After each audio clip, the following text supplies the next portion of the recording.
If the world were like a Sleep Number mattress, everything would adapt for your comfort. Because as your life changes and your body changes, Sleep Number mattresses adapt and shift to give you personalized comfort night after night. And now everything's on sale during our Memorial Day event. Save up to $1,200 on mattresses for a limited time. To experience a whole new world of comfort, visit a Sleep Number store or go to sleepnumber.com. Sleep Number, to a good life sleep. ¿Quieres mejor internet? Cox Internet de 300 megas tiene las velocidades rápidas y confiables que buscas. Perfecto para streaming y gaming y trabajar desde casa. Todo por solo $45 al mes cuando agregas Cox Mobile. Incluye equipo de Wi-Fi y garantía de precio de 2 años en tu plan. No esperes. Cámbiate hoy a Cox. Requiere Cox Mobile Gig Unlimited. Garantía de precio no incluye impuestos y cargos. Velocidad de datos móviles se reduce después de 20 gigas al mes. Hey, it's 10 a.m. and this is Utah's best sports radio. Say my name. You're locked on to Scotty G and the coach, Tim LaComb. You're damn right. Presented by Mountain Land Supply on 97.5, the KSL Sports Zone. Hey, let's get it, folks. 97.5, the KSL Sports Zone. Scott Garrard, the coach, Tim LaComb. Hope you are all well. Coach, how you doing? Well, I'm here. I know everybody's a little bit tired. Yeah, it was a late night last night. It was a late night, and I realize I watch hockey games much like I watch horror films. You know, like you're tensed up the whole time. I was on the couch reacting to each and every play. But unfortunate last night, the ending. But the sun came up today, yes, Scotty. Yes, it did. It's bright out there. It's a beautiful day, so, you carry on. So, yes, I think that what we have discovered here is that this fan base is very much all in on hockey. And so with that comes the feeling of nausea the next morning when your team suffers an overtime loss. And that's where we are here to help. We are like your therapist. You need to get on the couch, let it out. We're here for you. You need to vent a little bit. We're here for you. Bill Armstrong, the general manager of the Utah Mammoth, is going to join us coming up at, 12:30? 1:30. So we will chat with Bill coming up at 1:30 as the series now shifts back to Vegas. All square at 2 apiece. But it's been a while since I've covered a local team because I try to stay neutral. I try to just observe. But that one, man, I was standing up. I was screaming at my TV. I was doing all the fandom stuff yesterday. I was I'm all in on this thing. The game was crazy. Yeah. It was almost like 3 or 4 games in one. Yep. The way the twists and turns, obviously, we talked yesterday about how the Golden Knights would respond, and it was not a mystery. They responded with fury. And honestly, that first that onslaught to go up 3-0, the Mammoth were reeling at that point, and then the game it took a weird turn there in the second, and the Mammoth were on attack, had some fortunate plays, and were able to get some space. I mean, space was the premium last night for them. But use their speed. You saw speed bursts in there, and then really good team play. So, you go from no chance to win this thing to, hey, we're right back in it. And then to a point where, hey, you just have to, run out the clock for the final half of the third period, and you're going to win this thing. Up 4-3, and then it's 4-4. Then you lost it on the on a shot, but then it's offsides. You're still alive, and then you ultimately lose it. Well, and obviously the big pivotal play, the offsides yes. where Lloyd, actually, I was talking to you about it, Lloyd. I thought you described it perfectly, that instance, but he said you could hear a pin drop. It was so quiet, and everybody was just waiting for the announcement, and he said, man, that place just lit up. Lloyd, you were covering the game last night. I actually was covering the game last night. You were covering the game. Yes, I was. You in Town and Country hanging out. Yes. And almost, you get some linguistic training as well, listening to Telemundo to your left. Yes, I'll tell you what. I what an experience in the entire every goal. I mean, the fans. I mean, when it went down 3-0, it's like, wow, this is getting out of hand quickly. And then all of a sudden, the Mammoth started answering, and that crowd was like nothing I've seen before. Like, I get it. It's like it's it's so right now with hockey, Yeah. but like. I mean, I've seen playoff games with the Jazz, and it's like there's nothing like it like in the state. Like it's just, but there's something different about hockey.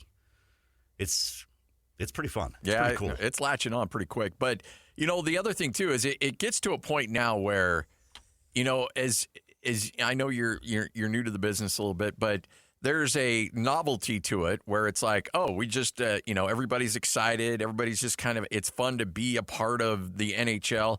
And now I think we get to a point where, okay, now it's time to actually really cover this team and to really analyze what's going on and really look about the fact that, hey, for a lot of what we saw in Game 3, we saw in Game 4, and it's time to nitpick a little bit. Like, it's time to really analyze that there was some massive, massive deficiencies last night with what Utah did that allowed Vegas to win that game. I mean, the overall, essentially, time of possession, the time that Vegas was just camping out in their offensive zone and Utah couldn't clear, that led to the fourth goal that tied it up and then ultimately the game-winning goal when Vegas is just peppering Veggie because Utah can't clear it.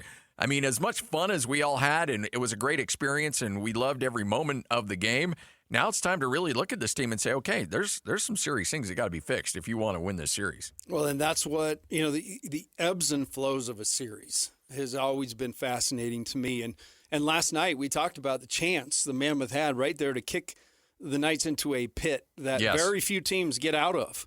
And now this thing, that was why that momentum was so huge. And to your point, Lloyd said it, when the offsides happened, it was almost like a stay of execution. Well, when a game ends and you have people that are getting ready, they have to go down and cover the press conference and all that stuff, get set up. Well, when that happens, I mean, the reporters and everybody, they bolt. Like, it's gone. When that happened, they bolted.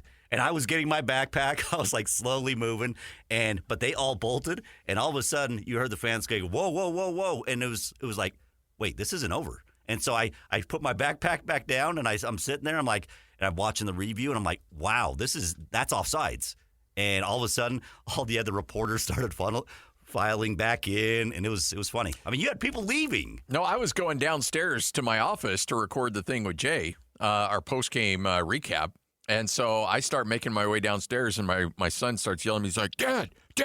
I'm like, it's not over. It's not over. It could be offsides. I'm like, oh, okay. All right, let's go.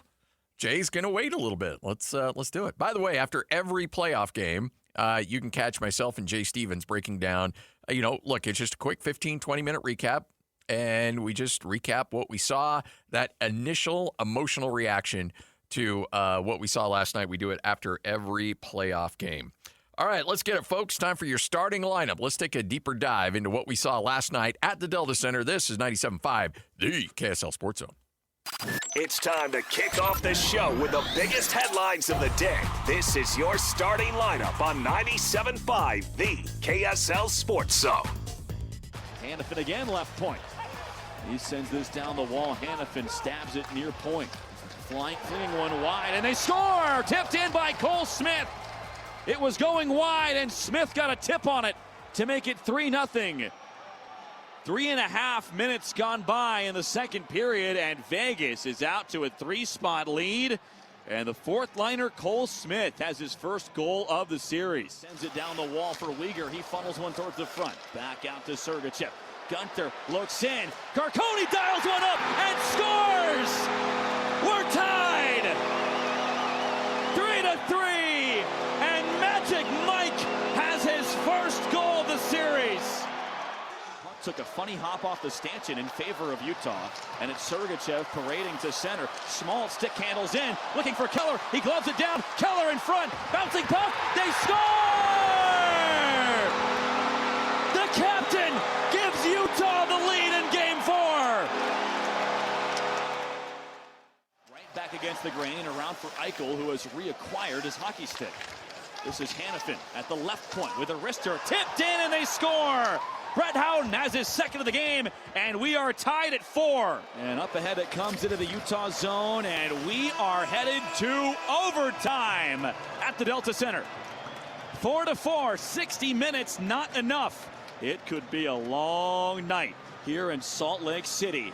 Hannafin left wing, centered, save made by Vejmelka, loose, and it's in! Vegas wins it at overtime. It was tipped past Karel Vejmelka, and Vegas wins 5-4 to even the series at 2 apiece. The officials have told the teams to stay on their bench. And wait a minute here. It's coming back. After the review, the play was offside, no goal. We're still playing. Come on back, everybody. Gonna have a face-off. 9:38 to go in overtime, and our night continues at the Delta Center.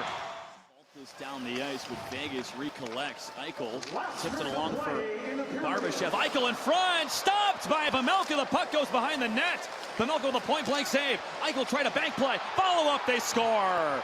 That one's going to count. Shea Theodore wins it in overtime for Vegas. 52 seconds left in OT. Vejmelka lost his stick, lost his bearings. Eichel won a battle below the goal line, fed it in front, and Shea Theodore rifled it through a crowd and hit the back of a yawning cage. 5-4 in overtime as Game 4 comes to a screeching halt. 52 seconds away from 3-on-3. 52 seconds away from that thing closing out and going into the second overtime. But look, if you're going to be camped inside that, if you're going to let Vegas camp inside their offensive zone and just pepper your guy over and over and over again and you can't clear, that's what's going to happen to you. Utah played with fire a lot there at the end of the game and into overtime, and finally they got burnt. And it is Vegas escaping with a 5-4 victory in obviously as entertaining of a game as you could possibly hope for. Yeah, I mean, the only way it could be better is the outcome. Yep. And but the point you make is really the point. The Vegas is basically all series long lived in the zone. I mean, we talked about it yesterday. Over 40% of the play, regardless of strength, is happening in that zone. So the issue at hand is, and I think Lloyd hit on something when he and I were talking earlier. As that game went on and you're managing that physicality, that level of physicality, and it is constant, it takes the chip out of you. And the Mammoth having their superpower speed, well, what's the first thing to take a hit when you're fatigued and taking a beating is speed. So at that point, that superpower gets neutralized a little bit. The physicality is able to win out.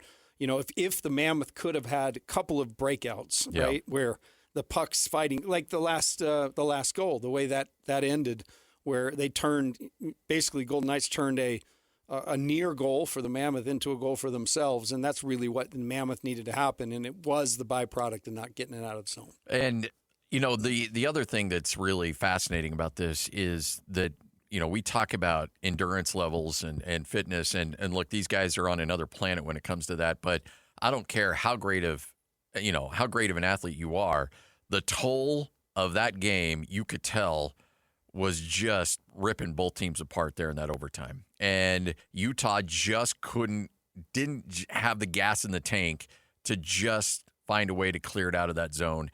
And there were a lot of opportunities where Utah looked like they were about ready to break, and it just a bad pass, lazy pass, a turnover, and boom, you're right back. And I think that's almost like deflating. You go back to your basketball years, you play great defense for 32 seconds, and then you give up an offensive rebound, and then they bring it back out and reset, and you got to get back into your defensive stance, and you're like, oh my gosh, we got to do this again. And then before you know it, you give up a backdoor and a layup, and after playing great defense for a long time. You just described playing St. Mary's perfectly, because that was them. They play really analytically sound. And so if there's going to be a mistake that's made, it's going to be you. So they play really close to the fence. And to me, hockey, I said it, there's so many similarities, but you'll know this, and this is the point I want to, put out there. Just because the Mammoth lost the game and gave up a couple of those things, it's not always for lack of effort. No. You've seen a million bad bounces in basketball. The thing that I'm curious to talk about with Jay, we got Jay today, correct? Correct. I want to ask Jay about that issue of not being able to clear the puck, and what is the remedy to that? Because to me, if they can figure that out, and they do at times, right? They do at times. There were times where the Mammoth really had a nice push and kept it in their zone for a period of time, but just not enough. No, and there were so many really good things. Look, they're in the mid part of the third period when Utah gets the penalty. I think it was Stenlin with the slash, and he's out for 2 minutes. And Utah's able to kill off that penalty. And then by the way, they're 11 for 11 on their PKs. I know, it's awesome. Did you just mention that? Sorry. 11 for 11 for a win. Their last 11, they've killed. Okay, yeah. The power play. They gave up. They gave up 11 for 11. It's crazy. They gave up a really early power play goal in the early part of game 2. And then ever since then, it's been, awesome. And so, you look at the penalty in the third period and the penalty in overtime, and I think everybody is like, oh boy, it could end here. It could end here. And you burn those 2 minutes off, especially in overtime in sudden death, and do it in a phenomenal fashion. And you're thinking, okay, we're going to get this thing to the second overtime. And at that point, when we talk about speed, 3-on-3 benefits Utah in a big way. If they could go 3-on-3, I think Utah wins that game, just because you take away that big physicality and all the traffic that you're dealing with. Well, that, and you get the rest. Yes, exactly. You get a little bit of a rest, because to Lloyd's point, they were running out of gas. And when I say they, each and every line, because it was a punishing game last night. A lot of hits. Vegas really leaned into what they do. And I just pulled up the current zone time with last night. Figure it in. Vegas is second right now in the playoffs. They're in the offensive zone 45.6% of the game. Jeez. Carolina Hurricanes 45.8 lead the NHL in the playoffs. So a huge. I mean, you look at that and you say, how have they won 2 games, right? Yeah. and then if you put the stats of Game 3 out there, so at a certain point you have to realize the ice is tilted a little bit physically here, and the Mammoth are fighting like crazy to try to change that. But it's easier said than done. It really is, and it's something that Utah's got to find a way to figure out, because obviously we're going to have a Game 6. You just can't be coming back to Salt Lake with a must-win, have to stay alive, down 3-2. That place is going to be hopping regardless of what the situation is coming up for Game 6. But honestly, you got to find a way to steal that game in Vegas. I don't want that thing going to Game 7 in Vegas. No, but at this point, the whole thing now becomes just that. You've got 2 possible games in Vegas, a game here, and the only way you can go about it is the only way through is through. You got to go handle your business. That's the line right there. The only way through is through. And people look at me like, no. You have to think deeper, dog. There's a lot of stuff in through. Okay, there's a lot of sub stuff. I like how you caught yourself though. That was good. Oh yes. Yeah. I'm getting better. It's well done by you. I'm impressed. I had to go to Sorsby is at a treatment center for that. I had to go for that before I came here. A little 5-day training just to instead of tough words. Instead of this word, we use this word. Can you say that, Mr. LaComb? Oh, man. So, yeah, Jay Stevens is going to join us coming up at 11 o'clock. We'll recap more of that with him. And it's a Tuesday, which means we can't thank him enough. But Bill Armstrong, general manager of the Utah Mammoth, will join us coming up at 1:30. So, long day as we continue to get you ready for game number 5 in Las Vegas. Okay, Lloyd, is this the time Nate gives us the green light to take the show down to Vegas? Because I feel like it is. Because now we got Timmy, and I don't think anybody would know anybody better than to take us around Vegas. No. Better shows, best music. After that invoice I just forwarded him, I don't know. It wasn't that bad. Lloyd and I did get played a little bit. We used some. Yeah. Some guy patted their invoice a little bit. Really? Yeah. Not you. No. Oh, no. I would never do. Looking at you, Tim. I've definitely not submitted any invoices yet, my guy. I'm just trying to figure out where to park. I've got that down now. I don't look like a vagrant. Walking the lot. By the way, you go to YouTube, you can catch the show live. Timmy looks great as always. We do need to get that got the Party Hounds gear rocking. We do, as our guy Chewbacca points out, we do need to get that third camera on Lloyd. You know what? I've been trying to get it on, but it won't turn on. Hey, there was a quick text response to your request. Oh, yeah? Mm-hmm. Wow. Just 2 letters. All caps. So that ends that speculation. Yeah, I think that's for 2 reasons. It's the money spent, but you guys were really not very smart to say Timmy will be our guide. Oh, yeah, that's true. What I could do, though, is I could book a gig for myself somewhere, and we could make up the difference. Can we be like the dudes that the roadies? The roadies, yeah. I'm down for that. Now we just have to find a place to hire me. We can. It's Vegas. There's got to be 100 somewhere. spots. Yeah, absolutely. All right, 97.5, the KSL Sports Zone. So apparently we will not be taking the show on the road to Las Vegas, but that's all right. I was hopeful. I thought maybe. It's worth a shot, Throw that Hail Mary, see what happens. He's like the Charlie Angels guy. You just never see him. You see the back of his head on text like that, Yeah. The big boss. Yeah. It's like the dude from Home Improvement. Mm-hmm. Just peeks his eyes over and yells, "No!" Yep. The neighbor. This is 97.5, the KSL Sports Zone. I sold my car in Carvana last night. Well, that's cool. No, you don't understand. It went perfectly. Real offer, down to the penny. They're picking it up tomorrow. Nothing went wrong. So, what's the problem? That is the problem. Nothing in my life goes as smoothly. I'm waiting for the catch. Maybe there's no catch. That's exactly what a catch would want me to think.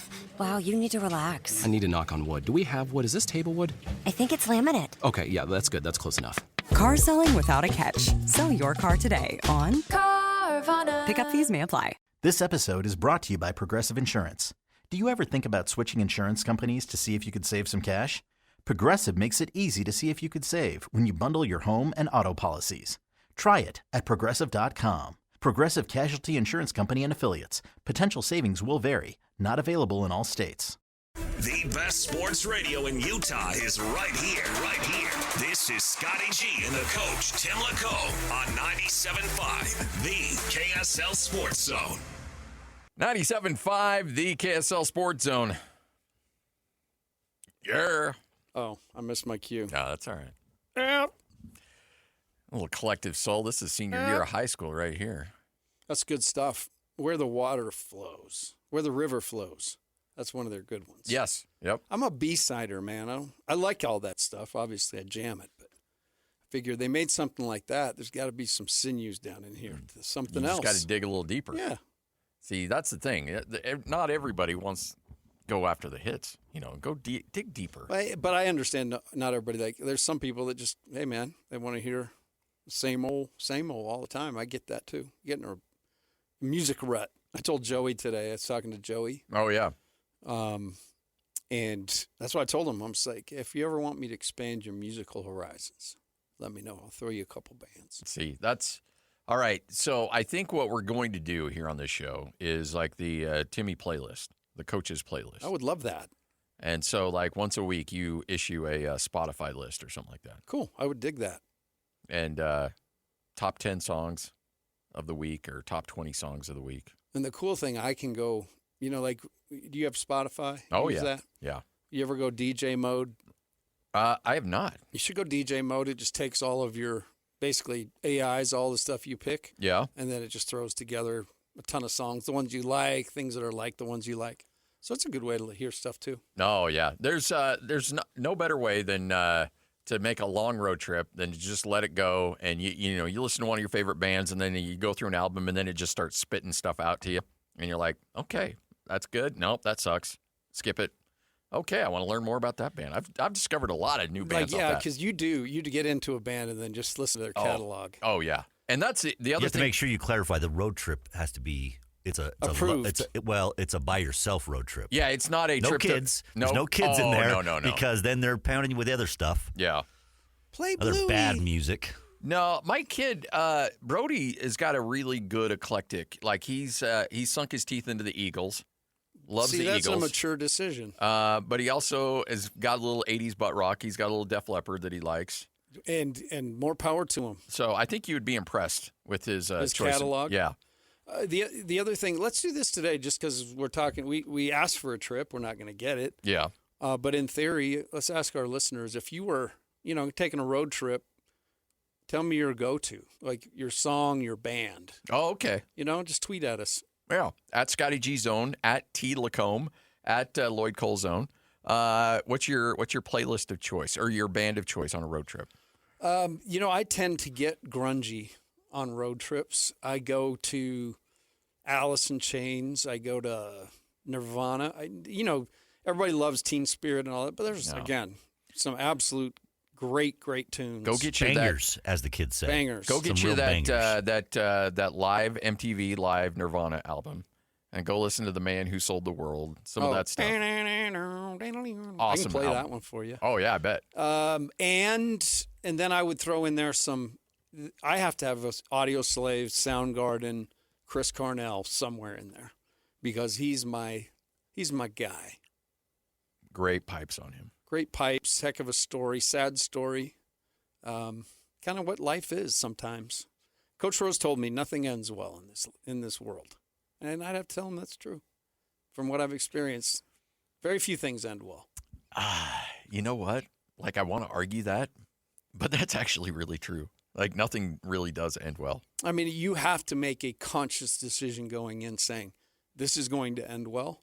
But if you let it play out, people are people. Yeah. And on both sides, as you know, in any kind of break, there's a split. There's he said, she said kind of a thing. And then it just becomes up for public debate. But if you go into it, in my mind, mature and say, I'm not going to let this thing go that way. I want it to end well. Then you got a chance. Lloyd and I were chatting about, some of the stuff over the last couple of years. And we're like, this kind of feels like about the 45-minute mark of a Behind the Music, Exactly. Right. When man, wow, things are going so well. What can we do to mess this up? Let's just keep, being crazy and making crazy decisions. And I'm sure things will continue to go well. It's what's amazing to me when you get into a lot of those stories is the fact that anything got off the ground at the beginning. Oh, yeah. With absolutely. a bunch of guys. I mean, I'm in a band. We don't play for much more than maybe 3 or 4 times a year. But it's impossible to get us together. And then when we are together, you don't talk about much. Because there's all sorts of different philosophies, and so you just lean into the music. I would go road trip. I want a little bit more mellow. Big Tom Petty on the road, REM, a little bit of country thrown in there. Old school Garth. What else would I put on the road trip? The National, you know them? Yeah, love the National. Love the National. And then probably my guys Guster. I'd say that's probably a good chunk of it right there. I mean, that's good stuff. I may throw in when you go Tom Petty, Traveling Wilburys. Yes. Roy Orbison, some of those. Yeah, those are good too for the road. Lloyd, what are you taking on the road trip? Do you even have control over you? Don't even drive alone anymore. I never drive mostly alone. You're driving to who knows where for a baseball tournament. Hey, you know what? If I can, sometimes I'm going to break into my hip hop, my '90s hip hop. Attaboy. And I'm going to bump that thing, and I'm going to set my seat back, and then when somebody pulls up to me, I'm going to roll my window back up. Oh, like Office Space? Yes. Yeah. Hip hop. And then I'm going to roll it back down. Hooray. But no, Tom Petty, by the way, up there. Like that's probably one of my that's towards the tops. I love anything 80s, and I'm Eagles, all that stuff. Like used to road trips with my parents and hearing a lot of like Eagles and the Doors and you name it. But I'm probably gonna mix in a little hip hop blink for the first little bit, hip-hop. And then when I'm ready to coast, So the first little bit is hip hop, and then it's coasting with some, 80s. All right, so you got the hip hop to get you going. That's what's starting. And then when you hit cruise control, then I'm in cruise control, you're going to bring it down. I'm going to bring it down a notch. Right. And what's crazy is I went right back to college because Lloyd had, he's one of those guys, gold chain. Oh yeah, gold chain, right? He was hip hop. I would have never. I didn't think hip hop would come out of your mouth first. Well, that's you're rocking the old Raiders hat, looking like the late '80s. Do I have time for a quick story? You do. Okay. It's your show. Because here's the thing, everybody needs a little pick me up after that Mammoth game. Right. Last We got to go in and out of the zone. Yes. Okay? Good point. Right. We're going to stay neutral zone here for a bit. So speaking of the Eagles and Vegas, we talked about Vegas today. I just got a text from my boy Yoda, and he reminded me of something that happened to us. So, wait a minute, Yoda is a nickname? Yeah. Okay. Well, so the way he grew up in Richfield.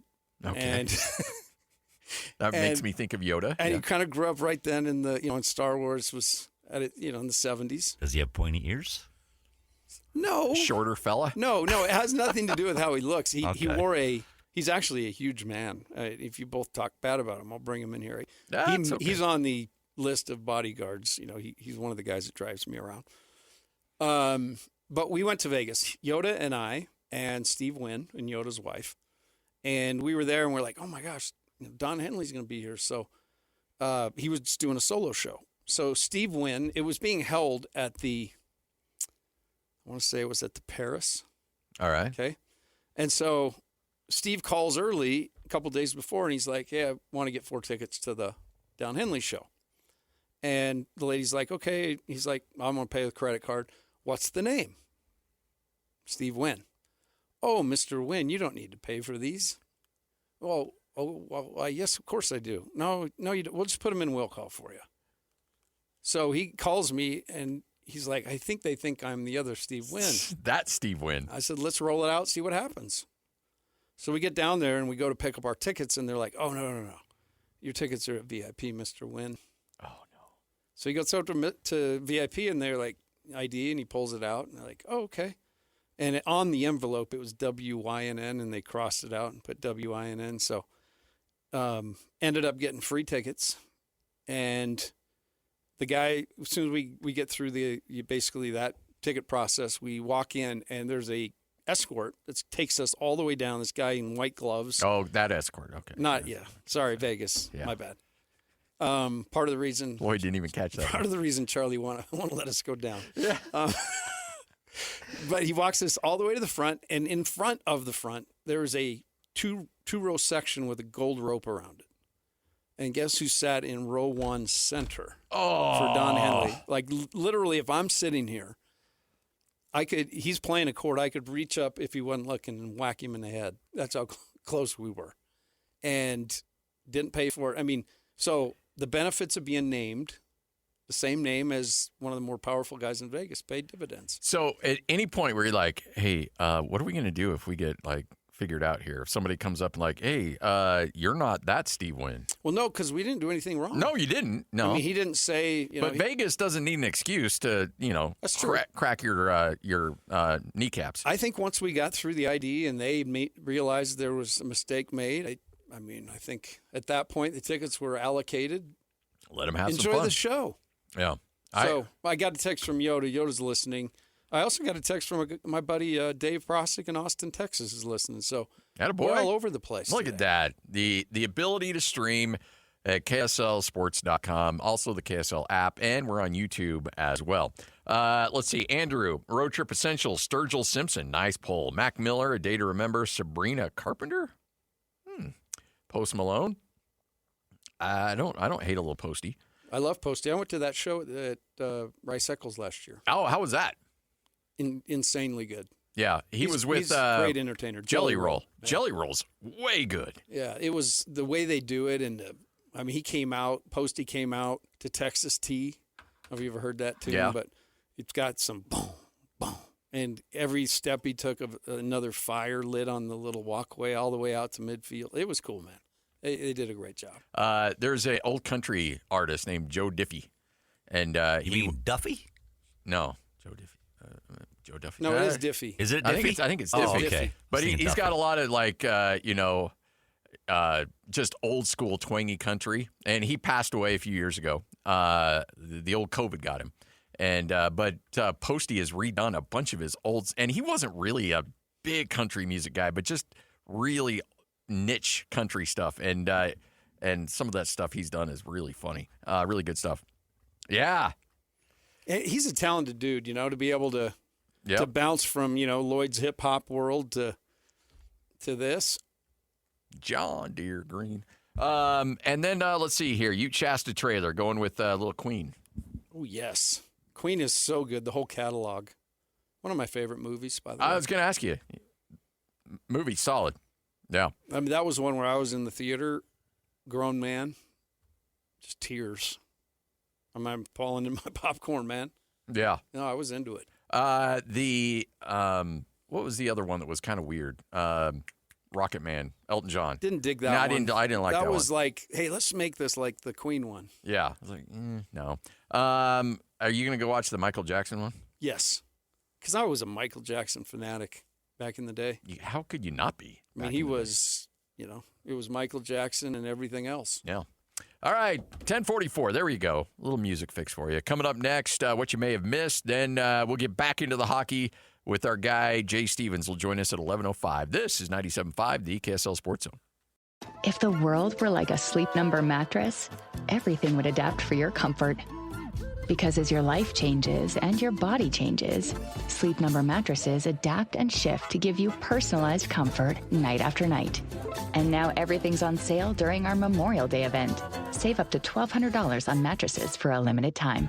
To experience a whole new world of comfort, visit a Sleep Number store or go to sleepnumber.com. Sleep Number, to a good life sleep. Hey, sweetie, your mother showed me this Carvana thing for selling the car. I'm going to give it a try. Wish me luck. Me again. I put in the license plate. It gave me an offer. Unbelievable.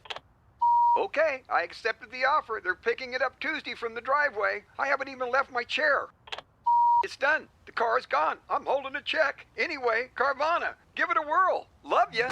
So good, you'll want to leave a voicemail about it. Sell your car today on Carvana. Pickup fees may apply. Ladies and gentlemen, the biggest name. You're locked on to Scotty G and the coach, Tim LaComb, presented by Mountain Land Supply on 97.5, the KSL Sports Zone.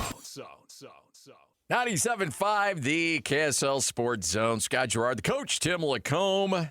All right, NBA action, what you may have missed right here on the Zone. All right, when you look at the scores from last night in the NBA, Oklahoma City, as we expected, they euthanized the Suns 131 to 122. So that series is a sweep, and OKC moves on to the next round. The Magic now leading the Pistons 3-1. I wanted to talk about this one because there were a lot of conversations about how good Detroit really was. And I think we're finding out that it may have been a little bit of fool's gold. And I hate comparing them to what we saw from the Jazz because at least that Jazz team made the second round and were up 2-0 against the Clippers before finally losing that series 4-2. But when the Jazz had the number one seed, best record in the NBA, number one seed in the West, and there was a lot of conversations like, are they really that good? And even here locally, we're like, I don't know. I don't know if we're quite there on that team yet. And sure enough, they end up losing in the second round. Well, Detroit may not even make it out of the first round. In fact, highly unlikely they'll make it out of the first after being a 60-win team. Did you get that vibe with that squad all along? You know, what I will say is I think that it just shows how vastly different the regular season is from the playoffs. And, the one thing is for sure, and it was the Jazz deficiency at that point, was being able to get stops. They were a great offensive team. They kind of revolutionized the number of threes that were taken in a game by teams, really kind of pushed the envelope pace-wise. But defense was kind of the issue. And the Jazz lost because they basically played a team that continued to give them the same type of issues, and regardless of what they did, they couldn't fix it. In this iteration this year or this season, it's the Detroit Pistons, and I think it's really astute to point them out because they did. They won 60 games this year. in the regular season, and they really took advantage of a pretty watered down East. The East was watered down anyway, and then you look at the injuries. Yeah. They're playing a team that was injured all season long, and in my mind, Orlando's dangerous. But what Detroit lacks is perimeter play, perimeter scoring. They really rely over heavy on the paint and being able to bully you. And right now they're playing a team that can take that. I mean, you get Banchero's a huge guy. Wagner's a big dude. Carter Jr.'s a big guy. Bain's a seasoned, tough dude that's been in the playoffs. And Suggs is a big, strong guy. So you aren't going to intimidate them. And you're not going to move them around. And so that was the issue all along for the Pistons, and it's kind of gone according to plan. Last night, the Pistons were 6 for 30 from three. Yeah. 20%. I mean, it's really hard to win games when you can't score outside the paint. So we go through an entire regular season, and we're seeing scores 150 to 130. Like, you see just crazy, obnoxious scores. And then all of a sudden, you get to the playoffs, and it's 94-88. And there's a lot of teams that don't even sniff triple digits. Now, you did have the Thunder with 131, and the Nuggets put up 125 last night. But for the most part, scoring goes way down in the playoffs. Is it just intensity? Is that all it is? Is this guys are fighting more, trying harder? I think it's exactly what it is. I mean, I've said it. I cover 82 regular season games a year, and the playoffs start, and that is you see a different brand of ball. Not that the guys aren't selling out, but it's just the urgency that they play with. And, shucks, I forgot to bump that back cut. My bad. That stuff in the playoffs will get you beat really quick. And so the stuff that happens and is not accepted, but is, it's almost like the whole league shift gears. And, everybody starts to guard up the floor, and people are way more active on the ball. It's a ton more physical. And, people say that about playoff hockey too. Everything ramps up. I think a lot of it is intensity for the moment. So the Nuggets get a big win against Minnesota, 125-113. Now that series becomes a little bit more interesting. It's 3-2, and considering the injuries Minnesota's dealing with and the fact that Denver kind of ran them out of the building last night and really had complete control of that game, it makes you wonder if can Denver come back and win this thing? Can they be the team that comes back from a 3-1 deficit? They've got certainly the experience. You got Jokic. Minnesota's dealing with the injuries. So you have you have the injuries plus Denver trying to get, and they're desperate. They don't want to get embarrassed. They don't want to get bounced in the first round. It would not surprise me if Denver found a way to come back and win this series. I still would take Minnesota, but I could see a path in which Denver pulls this one off. I can too, and the reason is because you're taking one of the more dynamic players in the league off the floor. Yeah. A guy that can get a shot any situation, anytime. And what it does to Minnesota is it makes Mike Conley, Mike Conley played 17 minutes last night, so it makes a guy who has not played a ton this year starting to have to play. And when you also figure in the fact that Dante's out for the season, everybody just has to step up a notch. And those guys I just don't feel like are quite ready. The one thing they don't do is they don't go north-south very well. And that's the one thing Ant does. You hear that all the time, but you want to be playing downhill, and you got to have a couple guys that can navigate that. Julius Randle is going to bully you. He's going to turn his back to you, back you down. McDaniels is relying on speed and bursts of speed and one step quick. Gobert isn't going anywhere with the dribble. Desonmu, the guy they picked up from Chicago, he's been a nice find. But he had 43 the other night in a near perfect game last night. In 38 minutes, he gets 18. So I do believe that now it's like being out on the playground and saying, hey, I can beat you with one hand tied behind my back. Well, that's what Minnesota's going to have to do because they're not at full strength, and the pieces they lost are really, really crucial to their roster. You watch it because you like basketball. We watch it because, frankly, it's our job to watch it and to keep track of what's going on. I'm having a hard time really sinking my teeth into the NBA playoffs, though. And maybe it's just because of the NHL and the Mammoth. And look, I'll recap every game. I'll watch as many games as I possibly can. I think, it's our responsibility. It's not like we're digging ditches here. We're watching sports, so I'm certainly not going to complain about it. But I'm having a hard time finding, I don't want to say enjoyment, but a a real drive to be like, okay, I got to lock in and cover these NBA playoffs. And I don't, and usually I don't want to bury the NBA. I don't want to pile on because it seems like everybody likes to pile on the NBA right now. And I get it, but I've always loved the NBA. I've always loved the NBA playoffs. But this year I'm finding it just a little harder than maybe years past. I think it's honestly the realization that, we haven't had a team in it for a few years. And while we like the NBA, our draw to the NBA has a pull with the Jazz, and you're competing against a team playing and a league playing in the similar time slots that is really relevant to our locale now. So I think it's totally – I kind of feel similar. I'll have – like last night I had the hockey game watching it on SCG on my laptop, and then I had, split screen watching the basketball. But I am definitely way more into what's going on over there. Yeah. Locking into the laptop. So I'm having some of those similar feelings. I think some of the Mickey Mouse stuff the NBA does has an impact on that too. I mean, Adam Silver has not stacked the best decisions in my mind, and the league is, it's right now you talk to 10 different people and you're going to get 10 different answers about what they think about the league. I will say, and it's, look, I've talked, people really well. Like, you're so well connected in that organization. I know people in that organization, and everybody I talk to will always say, hey, look, I've been behind the scenes at the lottery. I've been behind the scenes.